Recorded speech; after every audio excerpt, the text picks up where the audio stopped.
નમસ્કાર, મની મેનેજરના એપિસોડમાં હું પ્રીતિ દલાલ આપનું સ્વાગત કરું છું. મની મેનેજરમાં આપણે તમને નાણાકીય બાબતે સ્પષ્ટતા અને તમામ મુદ્દાઓની ચર્ચા કરતા જ હોઈએ છીએ.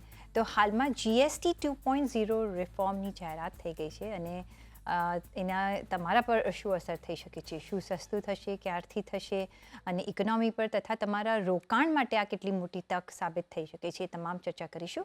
અને આ ચર્ચામાં આપણી સાથે જોડાયા છે મની મંત્રના ફાઉન્ડર વિરલ ભટ્ટ. વિરલભાઈ, ઘણું સ્વાગત છે. અને GSTમાં એક કાર્ટ આવશે તો 15મી ઓગસ્ટે આપણને ખબર પડી ગઈ હતી, પણ કેટલું આવશે, ક્યારે આવશે, હવે આપણને ક્લેરિટી મળી ગઈ છે. સારા એવા આપણે રેટ કટ્સ જોયા છે અને ઘણા બધા સેક્ટર્સને અહીંયા ડિરેક્ટલી ઇમ્પેક્ટ થશે, એની ઇનડિરેક્ટ પણ આપણે ઇમ્પ્લિકેશન જોઈશું. પણ એઝ અ ઇન્ડિવિજ્યુઅલ રોકાણકાર આપણે હવે એને કઈ રીતના ધ્યાનમાં લેવું જોઈએ એ પણ આપણે ધ્યાનમાં રાખવું પડશે. શું જ્યાં મેક્સિમમ રેટ કટ્સ આવ્યો છે, કઈ રીતના આપણે નિવેશ કરવું જોઈએ, શું આપણને એમાં રિટર્ન્સ કઈ રીતના મળી શકે છે, બધું સમજવું જરૂરી બની જતું હોય છે. તો ફર્સ્ટ ઓફ ઓલ, કયા સેક્ટર્સમાં વધારે ઇમ્પ્લિકેશન આવ્યું છે જે આ GST રેટ કટ્સ એનાઉન્સ થઈ ગયા છે? પહેલાં તો તમારો આભાર પ્રીતિબેન, આ શોમાં બોલાવવા માટે. નવરાત્રિમાં દિવાળી આવી ગઈ હા, એવું કહી જી. શકાય. ડેફિનેટલી આપણા પ્રાઇમ મિનિસ્ટરે કીધું હતું 15મી ઓગસ્ટમાં કે GSTમાં રેટ કટ આવશે, અને બહુ જ ઇમ્પોર્ટન્ટ ટાઈમ પર કર્યું છે. હવે પહેલાંથી નક્કી હતું કે જે પરિબળો બની રહ્યા હતા આપણા ઇકોનોમીમાં એને ધ્યાનમાં રાખીને કર્યું. અને આ ગવર્મેન્ટ મારા હિસાબે તો બહુ જ સ્માર્ટ ગવર્મેન્ટ છે. એટલે કેવું છે કે અત્યાર સુધીના જેટલા પણ યર્સ સ્પેન્ડ કર્યા છે, બહુ જ ટાઈમલી એમણે અમુક ડિસિશન્સ લીધા છે અને એ ડેફિનેટલી ફેવરેબલ છે. અને એમાં જ જે આ GSTનું નિર્ણય લીધો એ લોકોએ કે ભાઈ હવે 2 રેટ્સ રાખશે અને ઘણી બધી જગ્યાએ રેટ કટ કરશે, જે પહેલાં રેટ પ્રિવેલ હતા. અને ઘણી જગ્યાએ તો કાંઈ પણ એક પણ ટેક્સ લગાડશે નહીં, એટલે GST એપ્લિકેબલ જ નહીં થાય. તો સ્પેશિયલી પહેલું જ્યારે સાંભળીએ ત્યારે તો ગુડ્સ અને સર્વિસીસ, GST આપણને ખબર છે બધાને કે એ ગુડ્સ અને સર્વિસીસ પર ટેક્સ લાગે છે અને ડિફરન્ટ સ્લેબ્સ છે. હવે આજના સમયે જ્યારે આપણે વાત કરી રહ્યા છીએ ત્યારે સૌથી પહેલું જ્યારે આપણે સાંભળ્યું કે ભાઈ GST રેટ કટ થયા, તો કન્ઝ્યુમર સેક્ટર, જે બહુ જ ઇમ્પોર્ટન્ટ સેક્ટર છે ઇકોનોમીના પોઈન્ટ ઓફ વ્યૂથી. અને મેં જ્યારે કીધું કે ભાઈ અત્યારની જે સિચ્યુએશન બની છે, હવે એ સિચ્યુએશન શું બની હતી કે ઇકોનોમીમાં થોડુંક સ્લોડાઉન દેખાતું હતું. એટલે આપણી ઇકોનોમી બહારની બીજા દેશોની ઇકોનોમી એને કમ્પેર કરીએ એટલી ખરાબ અત્યારે નહોતી. અને આપણું ગ્રોસ ડોમેસ્ટિક પ્રોડક્શન પણ આપણે GDP પણ જોઈએ તો એ એક જે નંબર અત્યારે આપણે આવ્યો એ પણ એક એન્કરેજેબલ નંબર હતો. પ્રોબ્લેમ્સ નહોતા, પણ જે સેક્ટર જે છે કન્ઝ્યુમર સેક્ટર છે, હવે સ્પેશિયલી અગર હું કહું કે જેવી રીતે ટ્રમ્પે ટેરિફની વાત કરી અને ટેરિફના પોઈન્ટ ઓફ વ્યૂથી જે 50% ટેરિફની વાત કરી, તો એમાં એવું એન્ટિસિપેશન હતું કે ભાઈ આપણે ત્યાં ઇકોનોમીમાં પ્રોબ્લેમ્સ આવશે અને ઇકોનોમી સ્લોડાઉન થશે. તો એના માટે પહેલાંથી જ પ્રિપેર કેવી રીતે રહેવાય? અને આ GSTનો જે રેટ કટ છે એ કદાચ ફેવરેબલ જ રહેશે. અને જેમાં કન્ઝ્યુમર સેક્ટર છે, સ્પેશિયલી કન્ઝ્યુમર સેક્ટર બહુ જ ફેવરેબલ રહેશે, ડિમાન્ડ વધશે. ફેસ્ટિવ સિઝન વખતે આ નિર્ણય લેવાનો, એટલે નવરાત્રિ વખતે આ ઇમ્પ્લિમેન્ટ થશે 22 સપ્ટેમ્બરથી. અને પછી નવરાત્રિ છે, દિવાળી છે અને પછી જે આગળના તહેવારો જે યર એન્ડ સુધી ચાલશે, એમાં આનો બહુ જ મોટો ફાયદો પહોંચવાનો છે. આપણે જસ્ટ ખાલી એક વખત ચર્ચા કરીએ કે કયા ગુડ્સ અને સર્વિસીસમાં ફેરબદલ થયો છે અને કયા સેક્ટર, જે પ્રીતિબેને પૂછ્યું કે કયા સેક્ટરોને ફાયદો થશે. તો પહેલાં તો સર્વિસ ઇન્ડસ્ટ્રીને લઈએ, ઇન્સ્યોરન્સ સેક્ટર. આમ જોવા જઈએ તો વાતો ઘણા ટાઈમથી ચાલી રહી હતી, ડિમાન્ડ બહુ ટાઈમથી ચાલી રહી હતી. પોલિટિશિયન્સ એ પણ ફાઇનાન્સ મિનિસ્ટ્રીને રિક્વેસ્ટ કરી હતી કે તમે આ સેગમેન્ટને જુઓ. કારણ કે કેવી રીતે હતું પ્રીતિબેન કે આજના દિવસે આપણે જોઈએ ને ત્યારે એક જે મિડલ ક્લાસ મેન કે કોમન મેનની વાત કરીએ ને, તો હંમેશા એની એક આર્ગ્યુમેન્ટ રહેતી અને એક નારાજગી રહેતી કે અમે ઇન્કમ ટેક્સ પણ ભરીએ છીએ અને સાથે સાથે બીજી બધી એવી વાતો છે એમાં અમને GST પણ આપવો પડે છે. તો આ બંને ટેક્સ અમે કેવી રીતે ભરી શકીએ? અને અમારી માટે બહુ જ મુશ્કેલી ભરેલું છે. અને જ્યારે આ વાતો ચર્ચા ચાલી ત્યારે કદાચ ગવર્મેન્ટે વિચાર્યું હશે કે નહીં, આ ડેફિનેટલી આ જોવું જોઈએ. અને આ સ્માર્ટ ગવર્મેન્ટ છે, જે પ્રાઇમ મિનિસ્ટર્સ છે, ફાઇનાન્સ મિનિસ્ટર્સ છે, એ ડિસિશન્સ એપ્રોપ્રિએટ ટાઈમ પર લેવા માંગે છે. અને આ વખતે લીધું એમણે. અને ગવર્મેન્ટ હતી જેને જીએસટી પણ ઇન્ટ્રોડ્યુસ કર્યું હતું. યા એબ્સોલ્યુટલી એ તો હતું જ, પણ ઇફેક્ટિવલી આપણે એમ કહીએ ને, ઘણી વખત વાતો થાય છે કે ઇફેક્ટિવલી જે ઇમ્પ્લિમેન્ટેશન થાય, જે ટાઈમ પર થાય અને જ્યારે થવું જોઈએ, કારણ કે આપણે એઝ અ કોમન મેન આપણે સાંભળતા હોઈએ, જોતા હોઈએ, અને એ લોકો આખું જ્યારે દેશ ચલાવતા હોઈએ ત્યારે કદાચ એમના મુજબ ટાઈમ્સ ચેન્જ અને situation change. Yes. Insurance sector, Pritiben, આ જે સર્વિસ સેક્ટર જે છે ને, એ ઇન્સ્યોરન્સની વાત ઘણા ટાઈમથી ચાલતી હતી કે કોમન મેનને ઇન્સ્યોરન્સના પ્રીમિયમ ઓલરેડી વધતા જાય અને એમાં પણ તમે ટેક્સ નાખો તો ખોટું છે. તો ત્યાં એમણે ઇન્સ્યોરન્સ લોકો લેતા બી નથી અને એનામાં તમે જો ટેક્સ નાખો. એબ્સોલ્યુટલી. એની તો આપણે ચર્ચા કરશું જ. પણ હા, ઇન્સ્યોરન્સ જે કોઈ પણ ઇન્સ્યોરન્સ, તમારો હેલ્થ હોય, ટર્મ ઇન્સ્યોરન્સ હોય, કોઈ પણ લાઈફ ઇન્સ્યોરન્સ હોય, એન્ડોમેન્ટ, જ્યુલિપ, બધી જગ્યાએ તમને જીએસટી બેનિફિટ મળી જશો, નીલ જીએસટી. બરાબર છે. 18% થી 0%. હેલ્થકેર 0 to 5% હતું ઘણી બધી જગ્યાએ. 5% જ્યાં હતું તેને 0 કરી નાખ્યું. તો એ પણ બહુ ઇમ્પોર્ટન્ટ આસ્પેક્ટ હતો. ડેલી એસેન્શિયલ્સ, જ્યાં કન્ઝ્યુમરની આપણે વાત કરી, કન્ઝ્યુમર સેક્ટર, રાઈટ, ઓલમોસ્ટ 12 થી 18% જીએસટી આપણે ભરતા હતા, ત્યાં સ્ટ્રેટ અવે 5% હાઉસહોલ્ડ સેવિંગ્સ તમારું ત્યાં ઇમ્પેક્ટ આવી જશે, સેવિંગ્સમાં બચત થશે. એજ્યુકેશન 5 થી 12%નો ટેક્સ હતો ઘણી બધી જગ્યાએ, ત્યાં નીલ કરી નાખ્યું. એટલે સ્ટ્રેટ અવે મને લાગે છે કે મિડલ ક્લાસને they are very happy on this particular thing. Agriculture આપણે કહીએ છીએ, આજે પણ કહીએ છીએ અને કહેતા રહીશું, કારણ કે છે જ એગ્રીકલ્ચર કન્ટ્રી છે આપણી. લોકો, ખેડૂતોને કેવી રીતે આપણે બેનિફિટ આપી શકીએ, કેવી રીતે એ એગ્રીકલ્ચર વધારે કરી શકે સારી રીતે. તો 28 થી 5 એટલે બહુ જ મોટો જમ્પ, મેસિવ ફોલ. પછી ઓટોમોબાઈલ, મિડલ ક્લાસ મેન ગાડી લેવાનું એસ્પિરેશન્સ હંમેશા હોય છે, અને આ રેટ કટથી આપણને વધારે વાહનો દેખાશે રસ્તા ઉપર. નો ડાઉટ આપણી જેવી સિટીમાં કદાચ પ્રોબ્લેમેટિક હોઈ શકે, પણ ટિયર 2, ટિયર 3 સિટીઝ જે એસ્પિરેશન રાખતું હશે, કદાચ જીએસટી કટથી વધારે સારી ઇમ્પેક્ટ, પોઝિટિવ ઇમ્પેક્ટ આવશે. ઇલેક્ટ્રોનિક અપ્લાયન્સીસ, આ પણ આપણે જોઈએ ને તો ઘણા 1-2 વર્ષથી ત્યાં લોકોને ટિયર 2, ટિયર 3 સિટીઝમાં એસ્પિરેશન થતું આવ્યું છે કે મારા ઘરે પણ વોશિંગ મશીન આવે, મારા ઘરે પણ ફ્રીજ આવે, રાઈટ. કેવી રીતે બેનિફિટ આપી શકાય? આ એક જીએસટી રેટ કટથી, ફેસ્ટિવ સિઝનમાં જીએસટી રેટ કટ આપીને, મને લાગે છે આ ગવર્મેન્ટે બહુ જ સારું પગલું લીધું છે. એક સ્ટેન્ડર્ડ ઓફ લિવિંગ બધાનું વધી જશે. જે બેર નેસેસિટીઝ છે એ લોકો બાય કરી શકશે. બિકોઝ હવે વોશિંગ મશીન, ફ્રીજ, હવે બેર નેસેસિટી થઈ ગઈ છે લોકોના બી જીવનમાં, એક ઇઝી જીવન થઈ શકે છે. રાઈટ. અને એને ક્યાં છે, કેવી રીતે છે બેન, જેવી રીતે એ લોકો એસ્પિરેશન રાખતા હોય છે કે મારું સ્ટાન્ડર્ડ ઓફ લિવિંગ વધવું જોઈએ, સાથે સાથે જે હું બીજા લોકોને જોઉં છું એની જેવી લાઈફસ્ટાઈલ મારા જીવનમાં પણ ક્યારે આવી શકે. સો ઇટ્સ લાઈક જે નોટ સો રીચેબલ હતું એ હવે રીચેબલ થઈ રહ્યું છે બધા માટે. અને એ જ છે કે કેવું છે કે તમે પ્રાઇસ રિડક્શન કરો ને, એ ઘણી વખત ના દેખાય, પણ તમારો જે ટેક્સ રિડક્શન એ પહેલા તમારા ધ્યાનમાં આવે છે. Right. Absolutely. So definitely favourable from the government side. તો જીએસટીના રેટ ઘટ્યા, નિર્મલા સીતારામને એક્સ્ટ્રા કેશ આપી હાથમાં કે હવે તમે સ્પેન્ડ કરો, એટલે તમે એ જ તમારા કોર્પસમાંથી તમે હવે વધારે બાય કરી શકશો. મે બી જો તમે એક વસ્તુ લેવાના હતા તો મે બી હવે તમે 2 વસ્તુ લઈ શકશો.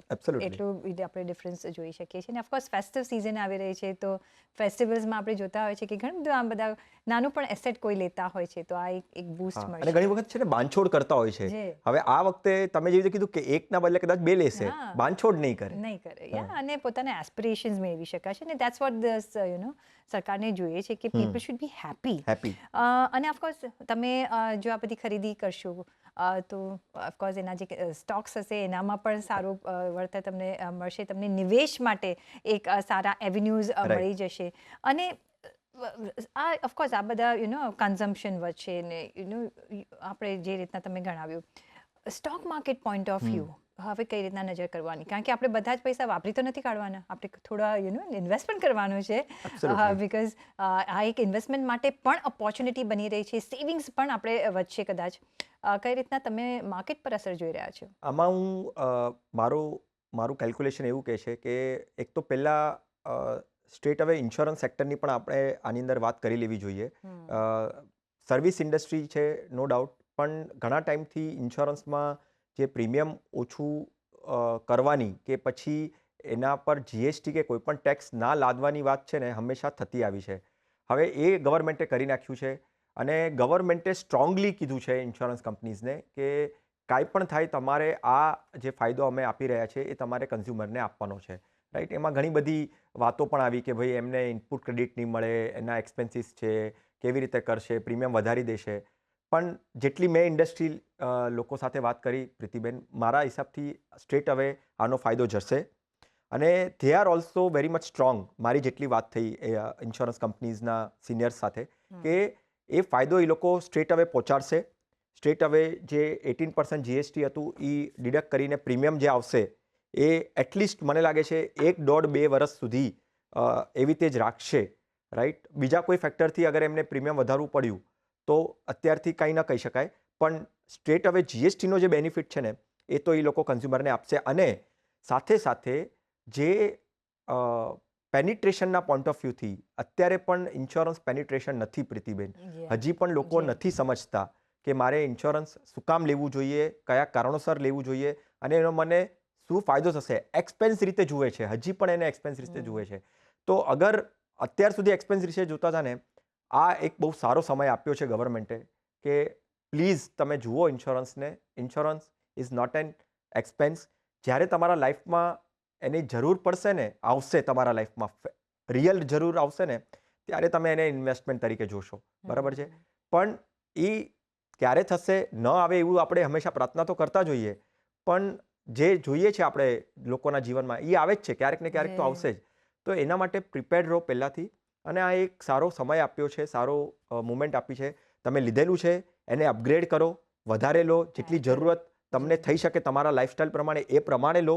અને ક્યાંક ને ક્યાંક તમારું જે લાઈફ ઇન્સ્યોરન્સ છે એ અગર હજી સુધી ન લીધું હોય, ટર્મ ઇન્સ્યોરન્સ સ્પેશિયલી, એને કેવી રીતે તમે વધારી શકો, રાઈટ. કારણ કે ક્લિયર છે 22 સપ્ટેમ્બરથી જીએસટી નથી, બરાબર છે.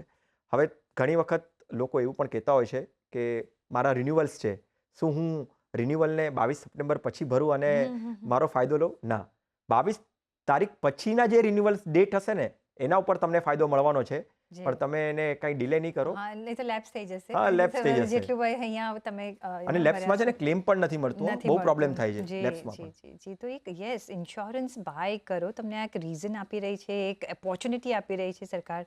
અને જેની પાસે ઓછો છે એ ટોપઅપ કરી શકે છે, વધારવું જોઈએ. કારણ કે અને આને એક ઇન્વેસ્ટમેન્ટ તરીકે નહીં, તમારી સિક્યોરિટી માટે તમારે ટ્રીટ કરવાનું છે. અને જ્યારે બી કંઈ પણ મુસીબત આવે છે, નોક નથી કરતી કે હું આવી રહ્યો છું, ઇટ વિલ જસ્ટ કમ. એટલે તમારે આપણે એક સિક્યોરિટી રાખવાની જ છે, જેથી તમને આગળ જતાં જો ઇન્સ્યોરન્સ નહીં હોય તો એક સ્મોલેસ્ટ બીમારી, એક સ્મોલેસ્ટ થિંગ પર એટલો બધો કોસ્ટ વધી ગયો છે મેડિકલનો કે તમને આખું તમારું જે તમારા નિવેશ છે, ઇન્વેસ્ટમેન્ટ છે એને ધોઈ નાખશે. એના કરતાં why not just pay a small premium અને તમારી ફેમિલીની સુરક્ષા કરો, તમારી લાઈફની સુરક્ષા કરો. પણ બીજી જે એની ઇફેક્ટ પડશે એ સ્ટોક માર્કેટ પર પણ પડશે, બિકોઝ અહીંયા પણ એક પોઝિટિવ આપણે ઇફેક્ટ જોઈ શકીએ છીએ. કયા સેક્ટર્સ પર તમને લાગે છે કે from the point of view of investment આપણે ધ્યાન રાખી શકીએ? 3-4 સેક્ટર્સ આપણે વિચારી શકાય સ્ટ્રેટ અવે. એક તો કન્ઝ્યુમર સેક્ટર, અને કન્ઝ્યુમર સેક્ટરમાં પણ પ્રીતિબેન કેવું છે કે ઘણા કન્ઝ્યુમર સ્ટોક્સ સ્પેસિફિકલી સાયક્લિકલ અને નોન સાયક્લિકલ બે રીતે માર્કેટમાં હોય છે. તો આ મુવમેન્ટ જે છે ને એ બંને માટે છે ફેવરેબલ. સાયક્લિકલ માટે પણ છે કે જે અમુક સાયકલ્સ માટે, જેવી રીતે હવે ફેસ્ટિવ સિઝન આવી તો અમુક સ્ટોક્સ એ ફેસ્ટિવ સિઝન દરમિયાન જ વધારે, કારણ કે એમનું સેલ વધારે થાય, એમનો પ્રોફિટ વધારે થાય. અને નોન સાયક્લિકલ કારણ કે ફેવરેબલ ન હોય પણ નોન સાયક્લિકલ હોય અને ચાલતા હોય. પણ આ મુવમેન્ટ જ એવી આવી છે કે એ સાયક્લિકલ અને નોન સાયક્લિકલ બંને કન્ઝ્યુમર સેક્ટરને આ ફેવરેબલ છે. પછી આવ્યું બેન્કિંગ સેક્ટર. મને લાગે છે કે બેન્કિંગ સેક્ટરને પણ અહીંયાથી ફાયદો થવાનો છે. સ્પેશિયલી બેન્કિંગ છે, ઇન્સ્યોરન્સ છે, ફાઇનાન્સ સેક્ટર્સના સ્ટોક્સ છે, એ સેક્ટર્સને. પછી જે ઓટો સેક્ટર છે, પ્રાઇસ કટ થશે, જીએસટીનો રેટ ઓછો થઈ જશે, ડિમાન્ડ વધશે, લોકો વધારે ને વધારે કાર લેવાનું પસંદ કરશે, પોતાની લાઈફસ્ટાઈલને અપગ્રેડ કરશે. તો એમાં પણ ઇલેક્ટ્રોનિક વ્હીકલ્સ અને ઓટોમોબાઈલ, રાઈટ. હવે છે ને ઇલેક્ટ્રોનિક વ્હીકલ્સને પણ લોકોએ જોવું જોઈએ. નો ડાઉટ પોલ્યુશન ને એ બધું તો છે જ ફેક્ટર. પણ એક જસ્ટ એક્ઝામ્પલ આપું છું. આપણી સિટીમાં, આપણે મુંબઈ સિટીથી છે. હવે જે અટલ સેતુ જે છે, એ અટલ સેતુ પરથી અગર ઈવી વ્હીકલ્સ જશે ને તો એમને ટોલ નથી આપવાનો, રાઈટ? સો હવે આ જ વાત જે છે કદાચ બીજી સિટીઝ પણ અપનાવશે એમની રીતે. તો ઈવી સેક્ટર અને ઓટોમોબાઈલ સેક્ટર એ પણ છે ને બહુ જ વોચ આઉટ સેક્ટર છે, સ્પેશિયલી આ જીએસટીના પોઈન્ટ ઓફ વ્યૂથી, કે ભાઈ આ રેટ કટ આવ્યો છે, આ મુમેન્ટને કેપ્ચર કરો અને વધારે ને વધારે સેલ કરો. ફેસ્ટિવ તો છે જ સિઝન, તો ત્યાં પણ છે. અને બીજું એક છે કે આમાં હવે આપણે જ્યારે વાત કરીએ છીએ ને, તો આ કદાચ વાત સાંભળીને લોકોને હંમેશા સ્ટોક્સ જ દેખાય. હું અહીંયા એક રિક્વેસ્ટ કરવા માંગુ છું લોકોને કે તમે છે ને મ્યુચ્યુઅલ ફંડને વધારે જોજો. શું કામ વધારે જોજો મ્યુચ્યુઅલ ફંડને? કારણ કે મ્યુચ્યુઅલ ફંડ છે ને એ એક એવું પ્રોડક્ટ છે કે તમને ડાયવર્સિફાઈડ કરીને આપશે. હવે તમે સ્ટોક્સને બેટ કરવા જશો ને, ઘણી વખત સ્ટોક્સ આપણી નજરોથી આપણે જોતા હોઈએ, કદાચ એ નો પણ ચાલે. સ્પેસિફિક સેક્ટરના પોઈન્ટ ઓફ વ્યૂથી કહું છું. મ્યુચ્યુઅલ ફંડ્સમાં એવા ફંડ્સ પણ અવેલેબલ છે. હું કદાચ નામ પણ આપવા માંગીશ અહીંયા. એક આઈસીઆઈસીઆઈનું થીમેટિક ફંડ છે પ્રીતિબેન, જે ડિફરન્ટ થીમ્સમાં ઇન્વેસ્ટ કરે છે. અને સેક્ટર જે હિસાબથી સાયકલ જેવી રીતે હોય એ પ્રમાણે એમના સેક્ટર્સ પણ એ વિધિન દેટ ચેન્જ કરે છે. તો એવા ફંડને જુઓ જે અત્યારની મુમેન્ટ જે આવી છે એને કેપ્ચર કરશે અને એમાં એ કરશે. પછી એચડીએફસીનું એક નોન સાયક્લિકલ કન્ઝ્યુમર ફંડ છે. હવે કન્ઝ્યુમર ફંડ તો નો ડાઉટ ઘણા બધા એએમસીઝના છે, પણ એચડીએફસીનું નોન સાયક્લિકલ, હવે જે સાયકલ અત્યારે નથી એટલે મુમેન્ટ આવી છે એને કેપ્ચર કરશે, ત્યારે નોન સાયક્લિકલ સ્ટોક્સ પણ ચાલી શકે છે. તો આ બે ફંડને અગર સ્પેસિફિકલી જોવા હોય ને તો લોકો વિચારી શકે છે. પણ હા, થીમેટિક ફંડ્સ છે, હાઈ રિસ્ક હાઈ રિટર્ન છે. 5 to 10% એક્સપોઝર આપણે કહીએ છીએ તમે સેક્ટોરલ થીમેટિકમાં લઈ શકો. પહેલાં જે કોમન ટ્રેડિશનલ ફંડ્સ છે એના પછી તમારે લેવાનું, એ હંમેશા યાદ રાખવાનું. બિફોર વી ગો ફર્ધર, ઘણા બધા દર્શકોના સવાલ આવી ગયા છે. જેમ તમે કહ્યું ને કે ઘણા બધા એમ પૂછી રહ્યા છે કે આપણે પછી પ્રીમિયમ પછી ભરીએ ચાલશે, કારણ કે આપણે એ બેનિફિટ લેવો છે. શું કરવાનું? કારણ કે એક જો એ ભૂલ કરી બેસશે કે પ્રીમિયમ નહીં ભરે તો વધારે નુકસાન જઈ શકે છે. હા, એટલે પ્રીતિબેન જે દિવસે આ આવ્યું ને, ઘણા બધાએ સવાલ પૂછવા માંડ્યા મને કે કેવી રીતે કરવું, શું કરવું. સ્ટ્રેટ હવે છે, તમારું પ્રીમિયમ ડ્યુ છે, બરાબર છે, તો તમે તમારું પ્રીમિયમ ભરી નાખો, બરાબર છે. 22 એક્ઝિસ્ટિંગ જે પોલિસી છે એનું જે પ્રીમિયમની ડેટ ભલે 28, એટલે માની લો કે કદાચ ડ્યુ ડેટ છે 28 તારીખ કે 30 તારીખ, પણ તમારે પ્રીમિયમ ટેક્સ સાથે જ ભરવું પડશે, બરાબર છે. હવે 22 પછી જે રિવાઇઝડ સર્ક્યુલર આવશે, બરાબર છે, અને પછીને જે પ્રીમિયમની ડેટ્સ હશે, એટલે માની લો કદાચ 22 પછીની જે ઇસ્યુ કરશે એ લોકો રિન્યુઅલ નોટિસ એ લોકો આપે બહાર, એના પર તમારું કદાચ 0 ટેક્સ થઈને આવશે. પણ અત્યારે તમે એમ વિચારશો કે હું ગ્રેસ પીરિયડમાં પ્રીમિયમ ભરીશ, તો જરા પણ નહીં.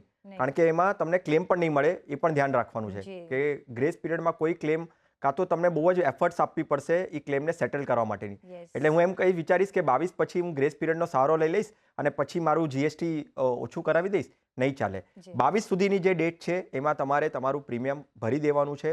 ભલે તમારી તારીખ 26 હોય, 28 હોય કે 30 હોય, તમારે કમ્પલસરી અત્યારે તમારે એ પ્રીમિયમ ભરી દો, અને વિધાઉટ જીએસટી નહીં પણ વિથ જીએસટી. અને પછી 22 તારીખ પછીની જે ડેટ હશે ને એમાં તમારું રિવાઇઝડ તમને નોટિસ આવશે પ્રીમિયમ ભરવાની, રિન્યુઅલ નોટિસ, એ તમારી કદાચ જીએસટી પછીની 0% સાથે હશે. તો આઈ હોપ કે બધા દર્શકોને એમના સવાલનો જવાબ મળી ગયો હોય. તમારી જે ડ્યુ ડેટ હોય એના પર તમારે તમારું પ્રીમિયમ ભરવાનું જ રહેશે. ગ્રેસ પીરિયડમાં તમે નહીં ભરતા પછી કદાચ જો તમારે વાપરવું પડતું કે તમને ક્લેમ પણ તમારા સેટલ નહીં થાય, એટલે પ્લીઝ ડોન્ટ ડુ દેટ. નહીં તો તમારી આખી ઇન્સ્યોરન્સ પોલિસી લેપ્સ પણ થઈ શકે છે. એટલે તમે તમારું જે પ્રીમિયમ છે એ તમારે ભરવાનું જ રહેશે. પછી જે રિન્યુઅલ પછી જે આવશે રિવાઇઝ થિંગ, એ પછી આપણે ડીલ કરી શકીશું.